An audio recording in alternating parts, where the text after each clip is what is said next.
सत्य, विश्वास आणि वेग म्हणजेच पुणे हेराल्ड. हिंजवडी येथील कंपनीत काम करत असताना अमेरिकेतील कंपनीशी संगनमत करून IT कंपनीतील डेटा तसेच सोर्स कोडची त्यांनी चोरी केली. त्यानंतर स्वतःची नवीन IT कंपनी स्थापन करून मूळ कंपनीचे 82 कोटींचे आर्थिक नुकसान करून फसवणूक केल्याचा प्रकार समोर आलाय.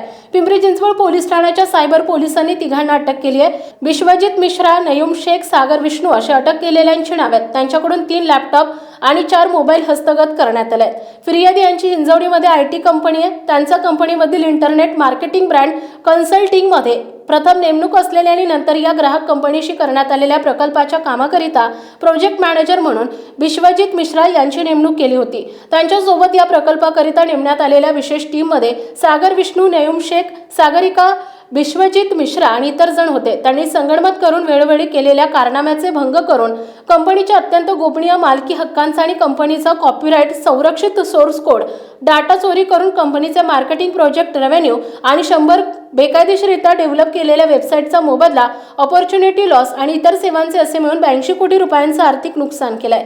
कंपनीतील सॉफ्टवेअर सोल्युशन आणि सोर्स कोडची चोरी करून स्वतःच्या फायद्याकरिता वापरून संगनमतानं गुन्हा केल्याचा सायबर पोलीस ठाण्यात गुन्हा 13 ऑगस्ट रोजी दाखल करण्यात आला होता.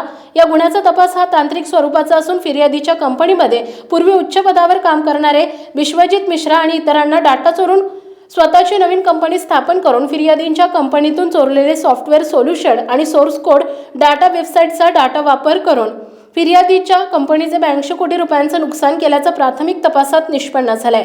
पोलीस निरीक्षक रवी किरण नाळे यांनी सहाय्यक पोलीस निरीक्षक प्रवीण स्वामी, पोलीस उपनिरीक्षक सागर पोमण यांचे पथक तयार करून तांत्रिक तपास करून आरोपी चालवत असलेले नवीन कंपनीचे तांत्रिक माहिती काढून बाणेर येथील कंपनीवर छापा टाकून तिघांना अटक केली आहे. त्यांच्याकडे केलेल्या तपासात त्यांनी फिर्यादी यांच्या अमेरिका येथील क्लायंट कंपनीबरोबर संगनमत करून त्यांच्या साथीनं हा गुन्हा करत असल्याचं निष्पन्न झालंय.